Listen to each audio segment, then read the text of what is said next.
Already yellow cards గురించి నిన్న కూడా మనం విన్నాము. అభిజిత్ యెల్లో కార్డ్స్ ఉంటాయని ఒక వార్నింగ్ అయితే ఇచ్చారు.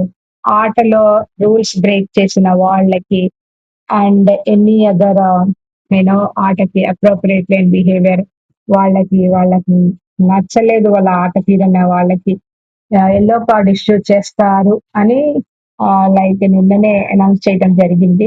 And first yellow card through strong team అయిన రోహిత్ టీం నుంచి వీకెస్ట్ టీమ్ లో ఉన్న ఒక్కళ్ళకి ఇవ్వాలన్నప్పుడు వాళ్ళు గాయత్రిని సెలెక్ట్ చేసి ఇచ్చారు. బికాస్ తను గివ్ అప్ చేస్తుంది అండ్ తను అంత యూనో స్ట్రాంగ్ గా ఆడినట్టు కూడా కనిపించట్లేదు అనేసి ఫస్ట్ ఎల్లో కార్డ్ గాయత్రికి వచ్చింది. Second yellow card like unexpectedly Rohit వచ్చింది త్రూ జ్యూరీ మెంబర్స్ నుంచి లైక్ టీమ్ నుంచి లైక్ జడ్జెస్ నుంచి రోహిత్ వచ్చింది. బికాస్ రోహిత్ ఆటలో లాస్ట్ గేమ్ లో ఫిజికల్ స్ట్రెంత్ చూపించే గేమ్ లో ఆ చైన్స్ అంతా వేసి వాళ్ళ కీస్ తోటి వాళ్ళ పెడస్టల్ మీద ఉన్న కీస్ తోటి వాళ్ళ లాక్ ఓపెన్ చేసుకున్నప్పుడు రెండు చేతితో పట్టుకోవటం వల్ల ఐ థింక్ టీమ్ లకు వాళ్ళు ముందుకు వెళ్ళలేకపోయారు, కింద పడిపోయారు, ఆట పాజ్ చేయాల్సి వచ్చింది బికాజ్ రూల్ బ్రేక్ చేశారు కాబట్టి రోహిత్ కి వచ్చింది.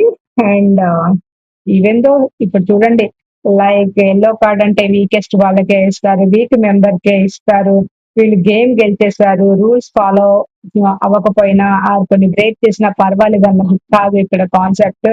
ఐ థింక్ రూల్ బ్రేక్ చేసిన వాళ్ళు స్ట్రాంగ్ టీమ్ లో ఉన్నా వీక్ టీమ్ లో ఉన్నా డెఫినెట్లీ ఎల్లో కార్డు మాత్రం వస్తుంది. సో గోయింగ్ ఫార్వర్డ్ చాలా కేర్ఫుల్ గా ఆడాలి. అండ్ రోహిత్ యాక్సెప్ట్ చేశాడు, ముందు ముందు తను కేర్ తీసుకుంటానని hill not repeat that, hill definitely ఈ లెసన్ గుర్తు పెట్టుకొని ముందుకు అవుతానన్నాడు, ముందుకు ఆట సాగిస్తానన్నాడు. సో రోహిత్ యాక్సెప్ట్ చేయటం తన మిస్టేక్ ని కూడా మంచిగా అనిపించింది. అండ్ రోహిత్ ఆట ఎలా అనిపిస్తుంది, ఆ స్ట్రాటజీస్ బాగున్నాయి. రోహిత్ స్ట్రాటజీస్ మనం ఇంకొక వీడియోలో మాట్లాడుకుందాం. మీకేమనిపిస్తుందో కామెంట్ చేయండి.